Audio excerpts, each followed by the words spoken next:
안녕하세요, 털보이사입니다. 오늘도 통풍에 관한 얘기를 해보도록 하겠습니다. 통풍 관리에서 반드시 기억해야 될 한 가지는 약물 치료가 가장 중요하고 생활 습관과 음식 관리는 보조적인 역할을 한다는 것, 그 사실입니다.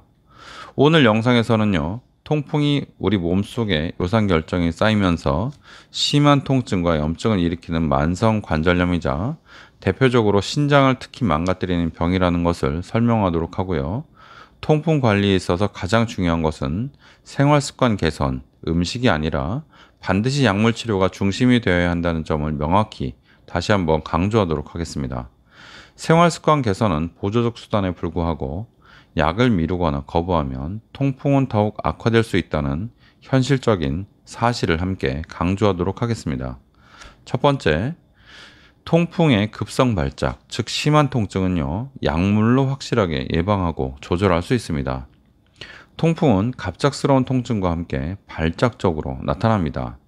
발작이 시작되면 일상생활이 어려울 정도로 아프고 고통스럽기 때문에 급성 발작 시에는 통증과 염증을 빨리 조절하는 것이 중요합니다. 통풍 발작이 생기면 즉시 코리친이나 소염 진통제, 스테로이드 등을 쓰는 것이 효과적이고 빠르게 통증을 줄일 수 있습니다. 발작이 반복되는 경우에는 요산이 낮추는 약을 꾸준히 사용하면 앞으로 생길 발작을 예방을 언젠가는 할 수 있습니다. 이 기간이 6개월에서 1년 걸린다는 것을 꼭 기억하셔야 됩니다. 요산을 낮추는 약을 먹었는데 나는 석 달을 먹었는데 왜 증상이 안 좋아지냐? 무려 그냥 5달 먹었는데 왜 아직도 나는 아프냐? 라고 생각하시면 안 되고, 통풍을 일으키는 그 요산 결정이 다 빠져나가는 기간이 최소 6개월에서 1년 정도 걸리니까 그 안에 아픈 거는 낫는 동안 아직 아프구나 이렇게 생각하셔야 되고 믿고 계속 약을 드시면 됩니다. 두 번째, 생활 습관만으로 통풍을 치료하려 하면 병이 오히려 더 악화될 수 있습니다. 흔히 통풍 치료에서 음식과 생활 습관의 중요성이 지나치게 너무나 잘못되게 강조되고 있습니다. 물론 술과 밀가루 음식, 과당이 많은 음료를 폭식하는 것은 여전히 피해야 되고 중요한 일입니다. 그러나 고기나 해산물 같은 거를 전혀 먹지 말라고 하는 것은 잘못된 겁니다. 이렇게 하게 되면요, 고기나 해산물, 단백질 같은 거를 다 끊게 되면요, 몸은 오히려 더 약해지고 통풍은 더 나빠질 수 있습니다.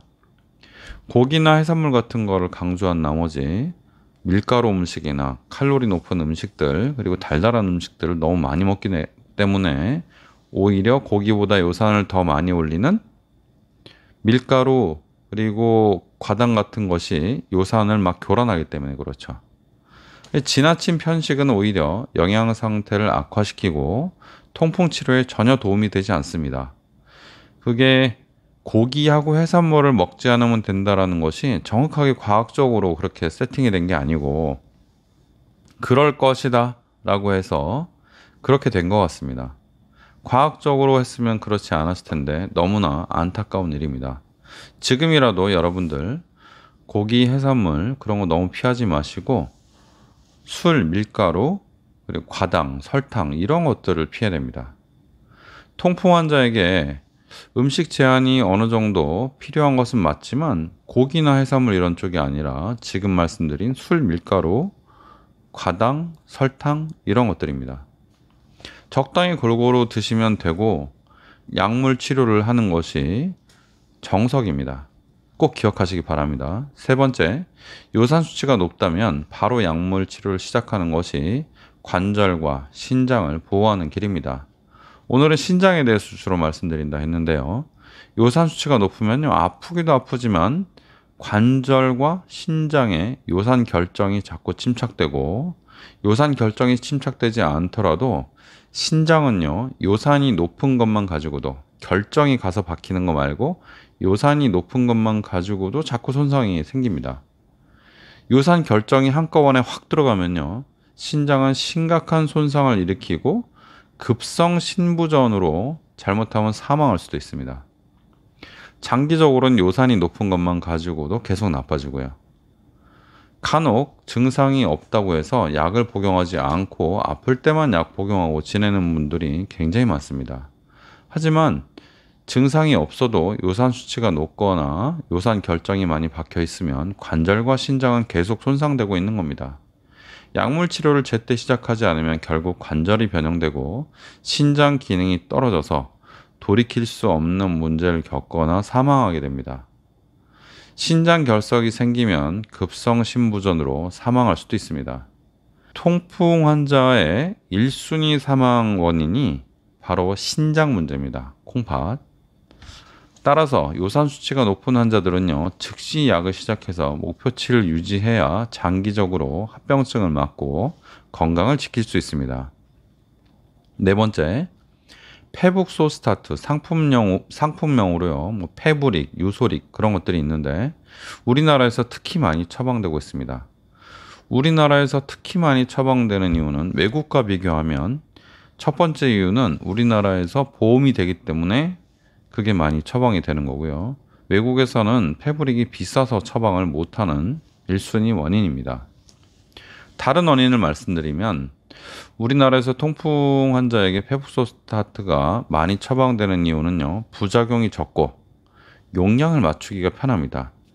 알로피리놀, 즉 자이로릭은 용량을 제대로 맞추는 선생님들이 잘 없는데 저도 예전에 전혀 몰랐고요. 용량을 제대로 맞추려면 그 기간이 한 5개월, 6개월, 7개월, 8개월 이 정도 돼야 됩니다. 그냥 확 먹으면 부작용이 있을 수가 있기 때문에 효과가 좋은 약이 맞지만 자이로릭 용량을 제대로 맞춰서 처방하는 분들이 잘 없습니다. 그러나 페브릭은 용량을 맞추기가 아주 편하고 효과도 더 뛰어납니다. 페북소스타트는요, 즉 페브릭은요, 신장 기능이 좋지 않은 환자들도 비교적 안전하게 복용할 수 있어서 특히 한국인에게 더 적합한 약입니다. 한국인에게 적합한 이유가 또 있는데 알로피리놀은 우리 한국인들에게 아주 치명적인 합병증을 일으킬 수 있는 소지가 좀 있어서 그렇습니다. 이건 유전적인 문제 때문에 좀 그런데요. 따라서 페브릭이 한국 사람들한테는 대부분 우리 민족들한테는 지금 뭐 다민족이지만요.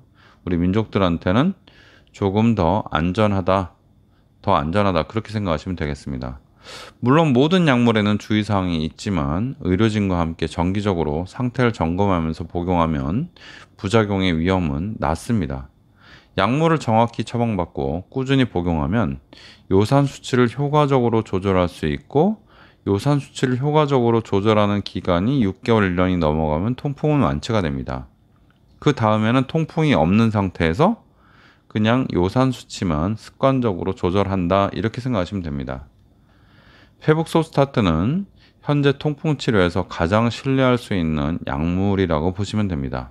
다섯 번째, 장기적으로 요산 수치를 낮추고 유지하려면 꾸준한 약물 복용이 필수입니다. 통풍은 일시적으로 나타나는 병이 아니라 평생 꾸준히 관리해야 되는 만성질환입니다. 정확히 말하면 통풍은 1년 정도면 완치가 다 되지만 완치가 되고 나서도 재발되지 않게 관리해야 된다는 얘기입니다. 한번 높아진 요산 수치를 다시 낮추고 이걸 유지하려면요, 약물을 지속적으로 복용해야 됩니다. 요산이 자꾸 높아지는 그 경향 자체는 바뀌지 않기 때문에 그렇습니다.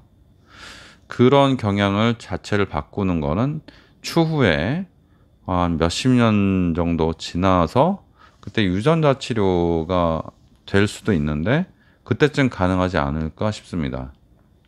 요산 수치를 6mg/dL 이하로 꾸준히 유지하면 통풍이 완치되고 통증도 없어지고 관절 손상과 신장 합병증, 그리고 오늘은 뭐 이렇게 많이 말씀 안 드렸는데 심장, 혈관, 뇌 같은 그런 합병증도 예방할 수 있습니다. 약물을 복용하다가 중단하면 수치는 다시 올라가고 수치가 올라가는 동안 합병증은 계속 지속되기 때문에 아무런 증상이 없어도요, 이전보다 더 심각한 발작과 합병증이 나타날 가능성이 큽니다. 따라서 통풍 치료에서 약물 복용을 중단하지 마시고 장기적으로 지속하는 것은 무엇보다 중요합니다. 오늘의 핵심을 정리해 드리겠습니다. 통풍 관리는 약물 치료가 가장 중요합니다. 생활 습관 개선은 도움이 될 수는 있지만 음식 조절을 아무리 잘해도 중요성은 10% 이하다 이렇게 생각하셔야 됩니다. 약물 복용을 항상 우선적으로 생각해야 됩니다. 음식을 지나치게 제한하는 것 자체가 또 문제가 있습니다. 건강에 도움이 되지 않고 몸이 쇠약해집니다. 고기를 안 먹으면요. 적당히 드시되 이것저것 다 드시되 꼭 피해야 될 것은 술, 밀가루 음식, 과당이 들어있는 주스와 과자 등인데 이것을 아예 먹지 말라는 것이 아니라 폭식만큼은 피하라 이렇게 말씀드리는 겁니다. 요산 수치를 목표치로 유지하고 심각한 합병증을 예방하려면 꾸준한 약물 복용을 지속해야 됩니다. 통풍이 의심되거나 관리가 잘 안 되고 있다면 늦기 전에 꼭 병원을 지금 당장 방문하셔서 전문 의료진과 함께 약물 치료를 받는 것이 꼭 필요합니다.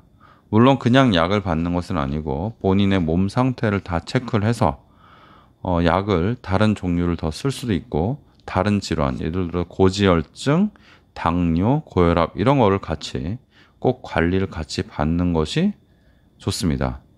통풍은요, 그 자체로도 합병증이 많지만 동반하는 질환, 고혈압, 당뇨, 고지혈증 때문에 합병증이 더 증폭됩니다. 같이 관리해 줘야 됩니다. 오늘 통풍에 대해서 말씀드려 봤는데요. 꼭 제대로 치료 받으시고 이상한 민간요법이나 이상한 검증되지 않은 치료에 매몰돼서 본인의 수명을 줄이지 않기를 강력하게 요청드립니다. 감사합니다. 통풍전도사 털보의사였습니다.